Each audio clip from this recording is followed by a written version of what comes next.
Gotta do Tupi talk from a beach. Yeah, this is from Bahamas, baby. Should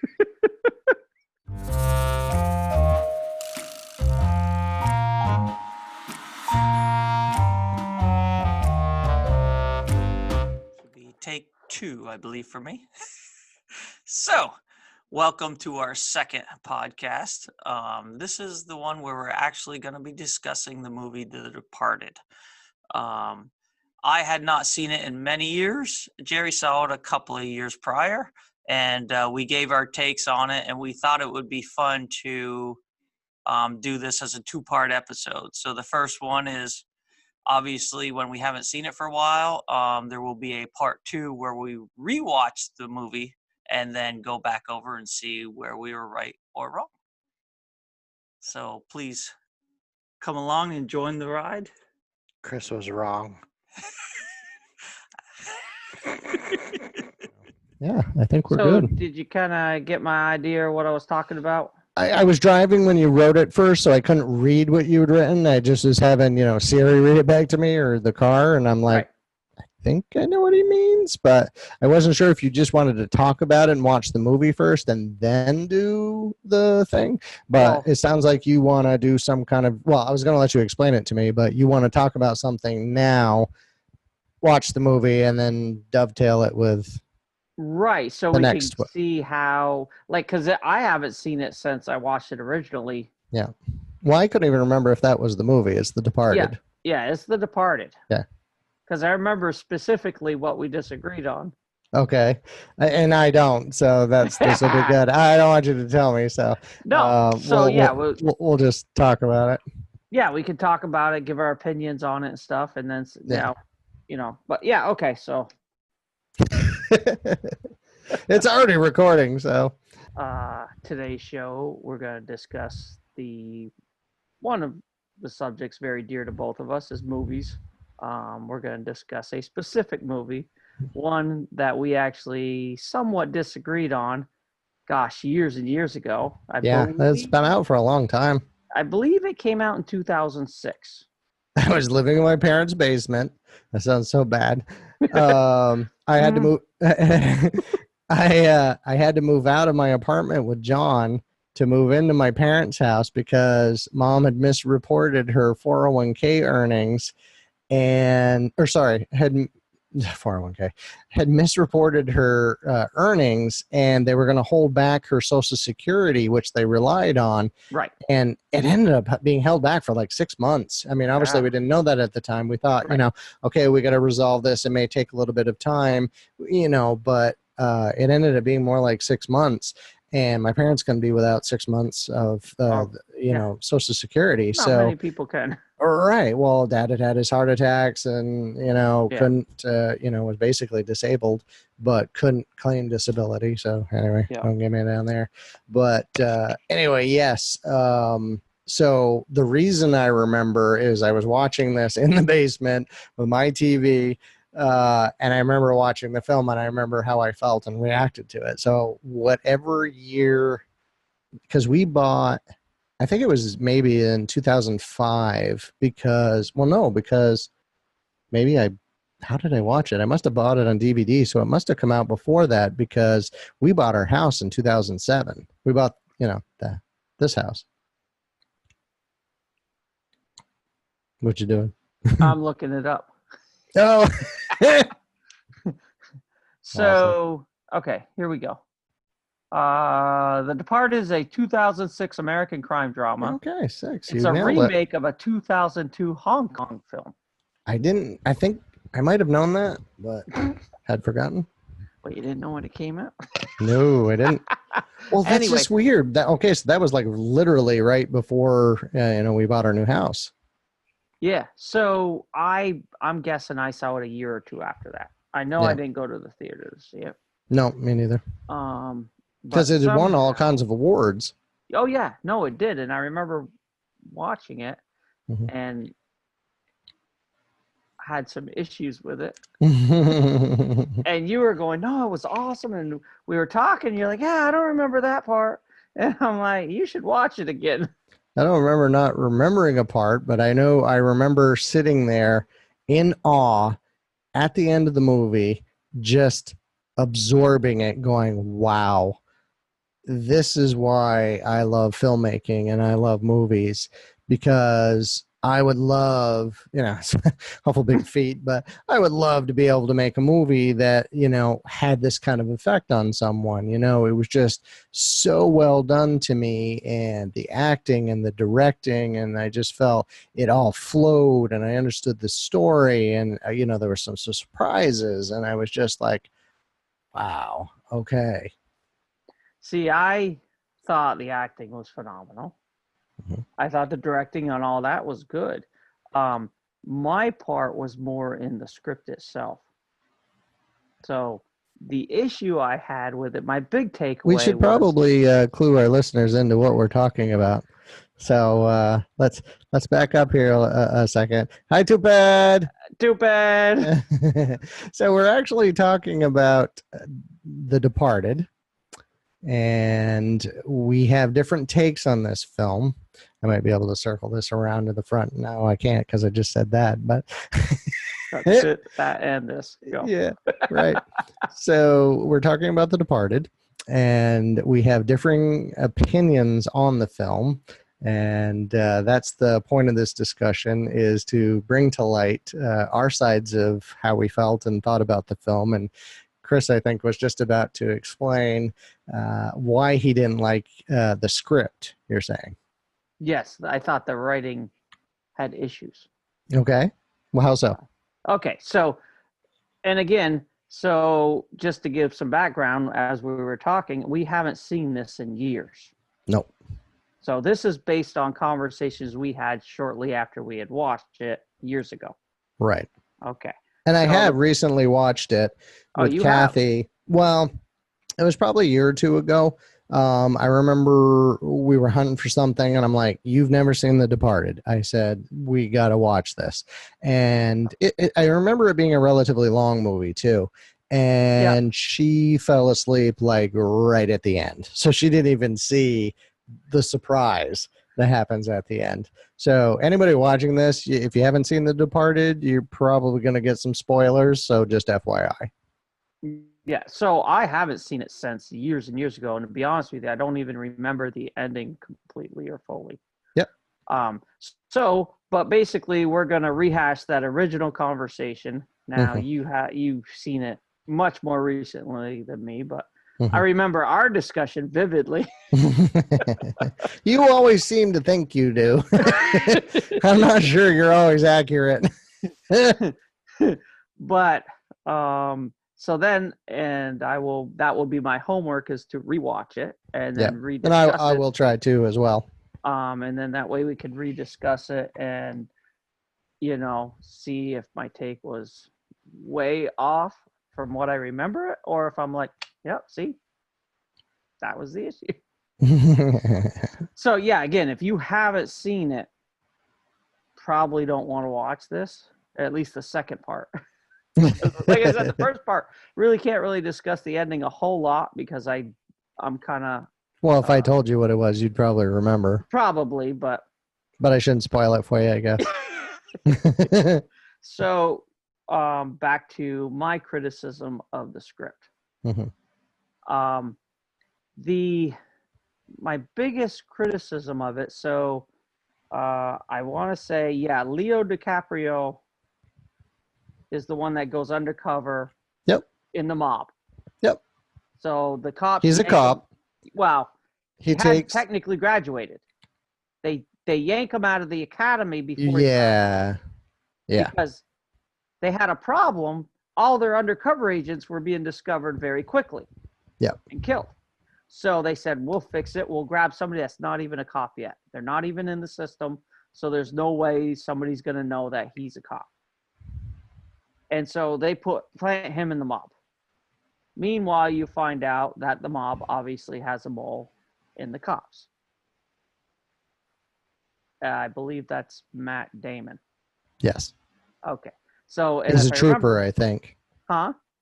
Just the distinction. He's a trooper, state trooper, not a cop. Matt Damon's character is a state trooper. He's a cop. Yeah. Yes. I'm not sure where you're going with this. Well, police officer versus state trooper, they're different, different jobs, different duties, different jurisdictions. Okay. So Matt Damon is a state trooper, not a cop. But he is. So anyway. Yeah. So as the movie progresses, you see how the two sides are opposing each other. But that's, I think, my biggest problem, or at least it was when I watched it years ago originally, is nobody ever suspects Matt Damon, right? Which is fine. Like, none of the cops think of him as a I don't think they do. No. Regardless of things like where he came in on that sting operation he wasn't told about, and they were listening to the mobsters through their phones. Yep. And he's like, what are we doing? And so they told Matt Damon, and he reaches into his pocket and types a message to his boss. Yeah. I believe Jack Nicholson was the head of the mob. Yes. Turn phones off. So nobody puts two and two together that Matt Damon enters, and less than 2 minutes later, all the phones get shut off. Fine, no problem, whatever. But there's little things like that you would think somebody would pick up on, but they don't. Well, I remember the first thing he texts him is the money. He sends him a $sign. Well, actually, wait a minute. Somebody is texting money, and I don't remember if that was Matt Damon's character or if it was DiCaprio, because he was telling the actual troopers, his superiors, that the money was there, basically. So he sent him a $sign. And that's because what's his name is the kind of leading I think he's part of the FBI, maybe. One of the Baldwins. Yeah. But anyway, so yeah. Like he comes, Matt Damon's character shows up, and within 2 minutes, all the phones are off and they're blind again. Fine. But on the other side, so you're following each of these two moles, basically, is kind of the movie. Mm-hmm. Then on the mob side, Leo DiCaprio character is questioned constantly, like that, like, are you a mole? Blah, blah, blah. And like, he doesn't do anything, like at least that you see on camera, that would make anybody even suggest or think that he is. Well, he is the new one, though. Right. He's the new blood into. Yeah. And I get that, but at the same time, like I said, and there's a point in the movie where one of the bad guys is laying on his deathbed, and Leo DiCaprio's over him, and the guy's like, oh, I know you're a mole, and actually Leo is he's reaching for his gun I think to silence him, but then the guy ends up dying of his wounds from yes I remember that. Yes. And he said he figured it out because he said, you know how I figured it out? And he's almost like, I think he's almost questioning himself. He's like, we didn't give you the address and you still showed up to the location. Again, where I haven't seen it. Yeah. Now I remember our conversation where, and it's funny because you had just watched it, but our conversation originally, you're like, no, I don't remember that part. I was like, yeah, he's gonna kill him because the guy, kind of is fingering him, but then dies. But anyway, yeah. So that was, to me, I think they kind of went, how can I put it? Maybe not overboard is the right word, but they went to, extremes to show like that the cops will never catch on, blah, blah, blah. Because like there are things that he did that even if the rest of the room doesn't know, because he's whispering to his superior at the sting, in the control room, Matt Damon's superior, at least the superior would be like, I just tell you, if we lose what we got, man, what the hell's happening? So at the very least, I think script-wise, they should have had that superior start to question him, or maybe show that he was watching him closer. Because you got to think, they've been trying to nail this guy for years. Right? Right. This big sting set up, and it's going down, and they're getting it all on film. They got their mole there. They know the money's there, and then boom. Yeah, well, what I think they're, story-wise, I guess what I'm assuming that they were trying to do is Matt Damon's character was put as head of that task force to find himself. He even tells Jack Nicholson, I have to find myself, you know. So if you put somebody in charge, you're gonna think they're nothing to do with it. So I guess they're hoping that the audience isn't going to put suspicion on him, even though you know what's going on as the audience, but his fellow troopers and the FBI agent or whatever are not going to cast suspicion on him because he's heading up that sting. Right. And but I think Baldwin's character actually was heading that one up, and that's why, like you said, he was surprised and he's like, what's going on, where are we at? Right. And so, and I get that this is this is the guy to find the mole, that's what he's doing. Yeah. But there's things that happen that you got to think a normal person, especially a state trooper or whatever, the FBI, would be like, well, that's kind of a coincidence, don't you think?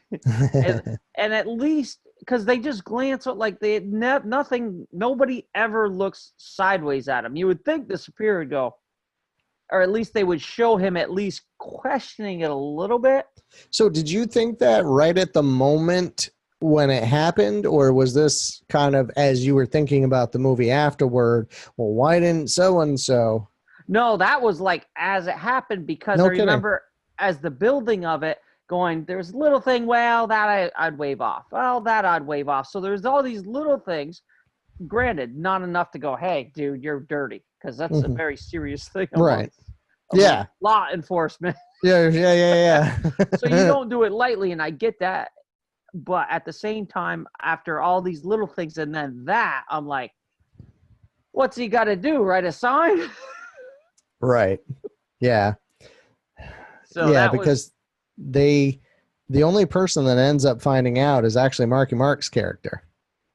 Yes. He's the only one that ends up figuring out that Matt Damon's character was the bad guy in the mall. He took care of it. Yeah, and took care of it at the end. Like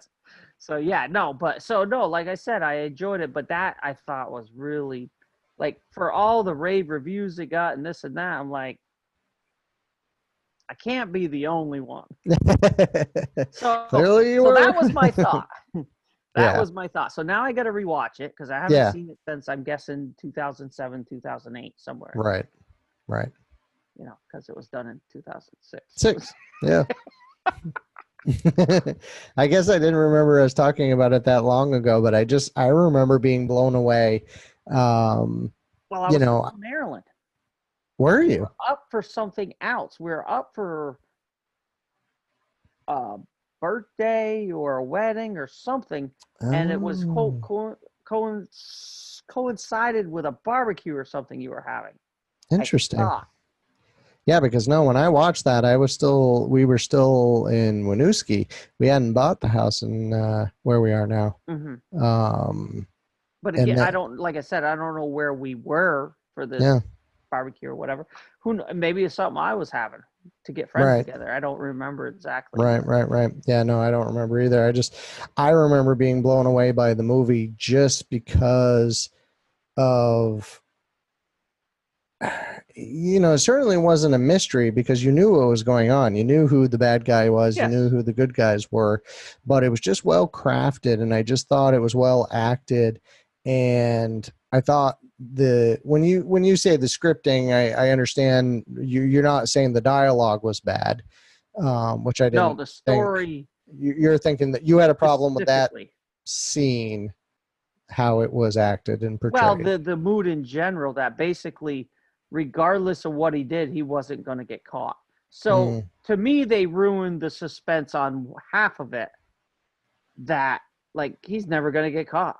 These guys are never. If that didn't do it, nothing's going to do it. Yeah, but they did, and I don't remember what tipped off. I don't remember what tipped off Mark Wahlberg's character. Again, that's why we're going to rewatch it. Well, yeah, absolutely, because even having watched it a couple of years ago, it's. I remember most of it, and I remember a lot of the characters and the scenes, and I felt it was true. There wasn't any bad acting. Not that you would expect with that cast. But we've all seen famous actors do horrible films, and I always wonder, is it the script?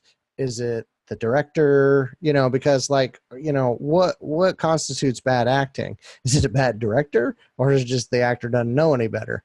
That's where I always wonder where the bad acting comes from, because you can't always blame the actor if the director's saying, no, do this, and one of the things I learned from going to an acting class, I didn't participate, but the acting coach let me kind of audit the class as a director and wanted to learn how to work with actors. One of the biggest things I learned was you don't direct emotion, you don't direct feelings. So which is hard for me, not because I want to direct emotion, but when I write a character, I see them a certain way. Yeah. And, but I understand it because, if an actor, you want them to be sad about something, there's a lot of ways someone could be sad. They could be angry. They could typically cry, which you would assume, but they could be angry, they could laugh, it could be a mixture of the two, so that's why you let the actor do their job and not direct emotion. You don't say, well, you need to cry here, because that's not correct. Right. You need to get them in the space and then let them act how they think the character would act or how they would act. It's personal preference. But so, like, on the flip side of that, which in almost contrast, there was a huge amount of suspense with Leo DiCaprio's character, because you were wondering when, because they're questioning him at every turn. He seems to be doing an awesome job as far as keeping it hidden, because you never really see him make any major mistakes or little miscues or anything that they would pick up on. Right. So it just contrasted versus Matt Damon, who's just can't catch me. At least that's how it felt, because it was such a contrast. But honestly, I'm trying to, and again, watching the film will be key to this, paramount, but what did he do that would cause him to get caught? He had 2 cell phones, so he communicated with No, I'm just saying, and again, I'll have to watch it, but there were little things which, like I said, by themselves wouldn't, but like the big scene where he, the phone shut off short, like a minute after he gets into the room. It just was extremely coincidental. Right. And it's like, why did we lose? Yeah, no, I remember the scene, and why did we lose communication all of a sudden was a question, but it wasn't directed at anyone. No, I know, but that's my point. No, I'm agreeing with you. Yeah. I'm saying, I think they in the script, in the performance, they're like, why did we just lose communication? But they didn't direct it at anyone, and that's your argument, is they should have directed it somewhere, or at least been curious. Yeah. Matt Damon's character just showed up. Why did all of a sudden? No, I get you. Not that somebody's going to go, hey, he did it. No, right. But like I said, especially the superior that told him what was going on, and once he knew what was going on, all of a sudden they lose it. I would think they would have written something into the script along the lines of maybe having him looking at him askance, something to give that, hey, something here's. But also, I think the way they filmed it, and again, we'll have to watch it again to see, but I think what was happening is they hadn't entered the building yet. They were tracking him as far as outside of the building, but I believe... Well, they weren't in a... Yeah, they were. They were underground. It was like a big warehouse. Yeah, it was like a parking garage or something. It was all open. It was a parking garage. But it was underneath. Yeah, it was inside the building. So they were tracking them as far as outside of the building, and then they all shut off their phones as they walked into the building. And that's when they lost. The only person that was using his phone inside the building was DiCaprio, because he was letting Martin Sheen's character and Mark Wahlberg's character know that the money was there. He sent a $sign. If I'm remembering it correctly. I don't think you are. And the reason I say that, I mean, First off, let me tell you why you're wrong. It's because I remember they had a computer digital screen up and little dots of all the phones they were tracking, because that's how he was explaining it to Matt Damon. Well, these are all the cell phones that we're tracking. Yeah. And that's how we're getting the audio. And then when he makes that text, to Jack Nicholson's character, Nicholson immediately turns around, turn your phones off. Turn your phones off. So they start losing them one by one. Oh, okay. Right. Because they were already there at the meeting. Yeah. Like they were starting. Yeah, but you would have thought they would have heard if they were tracking them by if they were tracking them by cell phone and could hear them because of that, you would have thought they would have heard Jack Nicholson's character say, "Shut off the phones." So that's why I need to rewatch it and figure out how that played out. Yeah. But again, that was the thing in the movie that kind of like, all right, apparently he's just written in not to get caught. Well, exactly. And I mean, they had a very distinctly written, because he does get caught. Well, but I get not, it, but not because of the glaring anything he did. I truly forget how Mark Wahlberg's character figured it out. Somehow I think DiCaprio's character must have told him somehow or something, but it's been too long. It's been even longer for me. So, but no, we'll have to definitely rewatch it. But that was my issue with it. Yeah. Was that you had this stark contrast, because Leo's character is like on edge and like constantly living in fear, because if he gets caught, they're gonna kill him. Yep. And then you got, Damon's character, who is just kind of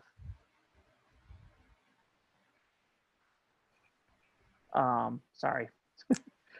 Something came up on the screen. You got lost down there. I was like but he never, you could see, or at least in the acting and the scripting, that he's never in fear of getting caught. Like he just thinks that I got everybody fooled so good I can pretty much do whatever and not get caught. Yeah, I mean, there's definitely an argument there that if because Matt Damon's character was tasked with finding out who the mole was, which was him, which he also had to look into the backgrounds of everybody he was working with. Mm-hmm. And he kind of makes that mention in part of the film that, well, no wonder nobody likes me is because I have to look into everyone. Right. And no one thought to look into him or maybe track him, but maybe that's what Mark Wahlberg's character does, because he didn't like anybody. I loved his character in that film. Yeah, Mark. Yeah. Yeah. Yeah, he's like, Martin Sheen was, kind of the good cop, and he was the bad cop, and he just shitting on him, and you can see DiCaprio just stewing. Yeah. No, so yeah, like I said, I liked many parts of it. I thought it was well done and the acting was great. I disagreed with the whole making it like the only one you were ever scared of getting caught was Leo DiCaprio's character. Yeah. Yeah. Matt Damon's character was just, I don't know. And I think that's why they scripted it that way, is he does eventually get caught, but you think he's going to get away with it. Right. So especially at the ending, when he takes credit for taking in what's his name's character? The mob boss. Jack Nicholson. So yes. He takes credit for that. Yeah. Oh yeah. Yeah. So it's the villain, the protagonist, whatever you want to call him of it. Yeah. And I get that he's not supposed to get caught until the end, but at the same time, then you shouldn't have made it so damn obvious. Right. Again, we'll have to rewatch it, and that pivotal scene, that's where I kind of started going sour on it a little bit. Interesting. Okay. Yeah, I wouldn't have remembered that if you hadn't explained it to me again, where you had issue with the film. I thought you just didn't like it at all. No, and funny, because like I said, I remember we were talking, and I'm like, to explain the contrast, I was talking about the part where, the guy with Leo's like, oh, I know you're the guy, and Leo's gonna do what he's got to do to make sure he doesn't rat him out. Right. But the guy ends up dying. But I remember you going, "What? I don't remember that." But again, it was just part of the conversation because this was, gosh, probably a few years after it had come out when we talked about it. Because again, like I said, it was when I came back up for something. Yeah. So so we go through now. We'll watch it and we'll come back and I'll accept your apologies. We'll see. I will have to really pay attention and figure out, because just because I have seen it recently, I'm not discounting what you're saying as probable. My biggest question is, when did they turn off the phones? When did he signal and turn off the phones, as to whether I would have thought, that was strange that they didn't, he just walked in. Like you explained it a little simply. He walked in, they shut off the phones. Why didn't they point the finger? But I really need to see the scene to understand what I probably thought about it at that time. No, and that's, again, we can watch it and I will definitely be, looking for the timing and stuff. And again, that was my impression, obviously a lasting impression of that scene. Exactly. For the movie. So that's the pivotal scene. So we'll have to, definitely watch. I mean, I enjoyed the movie, but we'll watch it again and go back over it. And, you could apologize gracefully and go on to the next topic at hand. Yeah, I'm going to the next movie where you can tell me where I was wrong. All right, let's call it a night. All right, sounds good. So we'll watch the movie. Be thinking about your lists. Yeah, for the next podcast. Yeah. And again, we can do that one ahead of time, even if we don't circle back. Part 2 of this podcast can come out at any point. Right. Awesome. All right, too bad. All right, too bad. Bye. See you next time. Yes, indeed. Now, this is the one we haven't seen for a while. Dope. This is at the end of discussing it. Yes. After not having seen it for a while. That's what I'm trying to tell you. Yeah. I was ready to go. Yada, yada, yada. Blah, blah, blah. Starting in already. Well, so as you can see, there's a bit of discrepancy from Chris and I about exactly how the film kind of left us. Chris felt one way. He felt he was cheated, that someone should have known what Sullivan was up to, where I just was blown away with the film. I just kept saying that. I kept saying how impressed I was with the film, and that's what led us to this discussion. I was just like, you got to see this film, Chris. And you're like, I've seen it. It had holes. It sucks. That's actually pretty accurate. I did not say it sucks. The holes is accurate. Yeah. So we're going to go back and watch the film. On the next episode, you will see us debate the film further after having seen it. So hope you enjoyed this episode of us arguing, and look forward to doing the next one, and you get to see how we thought of it. Thanks for watching.